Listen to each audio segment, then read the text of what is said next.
Welcome back to Just Me and the Watch. I really appreciate you coming back. I know you have a lot of choices for watch vlogs if you want to go watch guys make videos about watches. Today I want to share another of my 11/11 sale picks with you guys. This is my Pagani PD1690, and it's Pagani's take on the Rolex Oyster Perpetual Datejust. I hope I got the name of that watch right. Anyways, this watch arrived from AliExpress a few weeks ago at this point, and I have had a chance to live with it, wear it, knock it around, take it on a few Christmas shopping adventures, and it's been really excellent. I've had a really hard time putting it down, actually, and not making it my day-to-day go-to. Living with this one for the last couple of weeks has actually reminded me that one of my favorite flavors of wristwatch is the quote-unquote sports watch. I say quote-unquote because there is some debate about the meaning of the term sports watch. There are some who think of sports watches as tough pieces of plastic, often digital, with multiple functions, high water resistance, and durability, and you could point to all of the many Protreks, G-Shocks, Ironman, or Suntoes that people often wear while participating in outdoor sports like hiking and surfing or endurance races or even skydiving. Still others who think of a sports watch as a specialized tool designed to be used for specific tasks. Think chronographs used in auto racing, or dive watches might even come to mind. I tend to prefer the image curated by lifestyle media over the past 75 years or so. When I think of sports watches as a category, I'm thinking of an understated stainless steel watch, including the bracelet, that looks good dressed up or dressed down. Typically, this watch has indices instead of numerals, but a 369 or date 69 layout is acceptable. The sports watch is robust and can stand up to almost any activity, so I like to see at least 100 meters of water resistance, though many watches fit this description with or without that resistance. The quintessential example of this, and the inspiration for the watch I'm going to be showing you today, is the Rolex Oyster Perpetual. Rolex introduced the Oyster watch in 1926.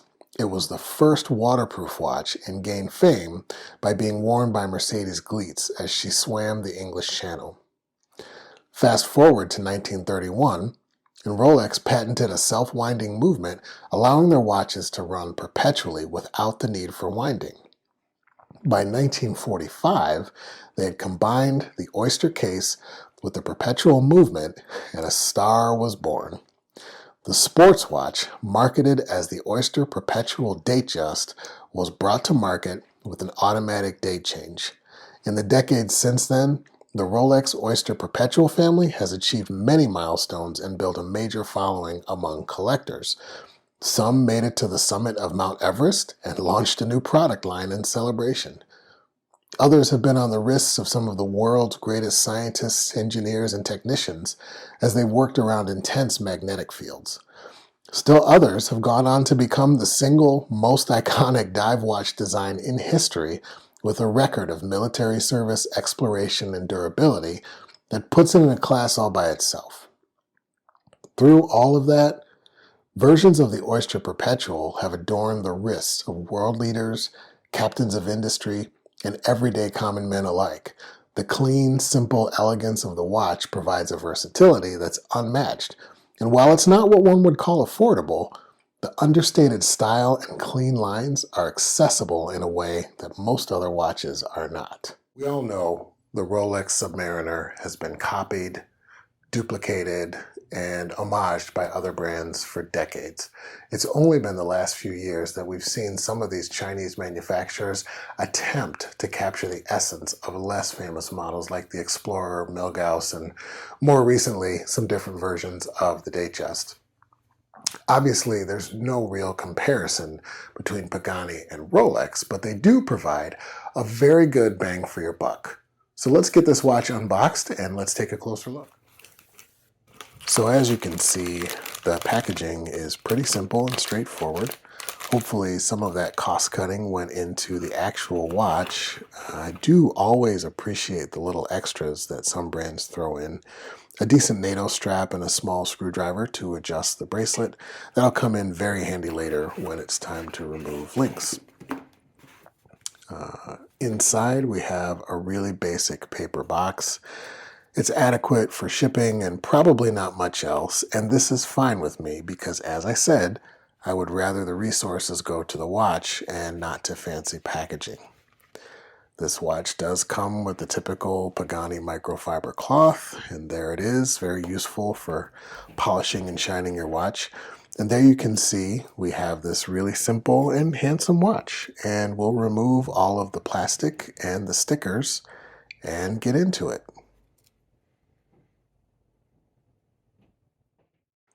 Starting on the backside, we have solid end links and a brushed stainless screw-down case back with an etched design that is either a mountain or a wave of some kind, plus a couple of pickaxes with the Pagani logo over the top.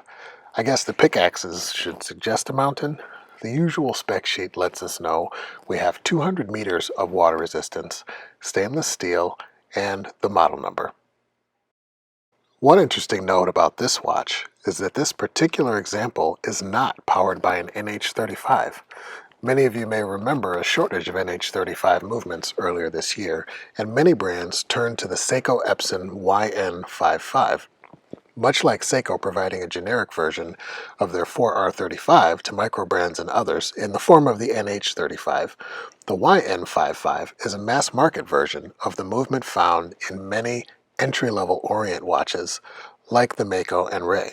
As such, I'm confident that it will be reliable and accurate for years to come. This watch was also about $15 cheaper than the NH35 version. Back to the outside of the watch, a very nicely machined clasp meant to look like a glide lock even though it doesn't function like one. It works well and looks good, but is much more difficult to adjust. Thankfully, I was able to get a good fit by simply removing a couple of links using the included screwdriver.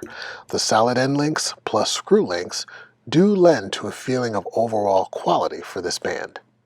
Coming around to the front, the Pagani features a flat sapphire crystal with beveled edges that rides just above the bezel. I think we need to take a few moments to appreciate this beautiful dial. Rather than black, it's a dark gray with a sunburst finish. Baton indices mimic the inspiration for this watch, including double batons at 6 and 9. Where we would typically find a crown at the 12 o'clock position, instead we have an inverted triangle.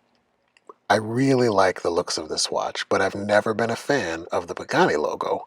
A bit of silver around the date window would have been nice, but of course, they have to keep costs down somehow.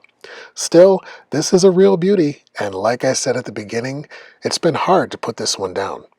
They've even managed to give it a respectable lume treatment. What more could you ask for?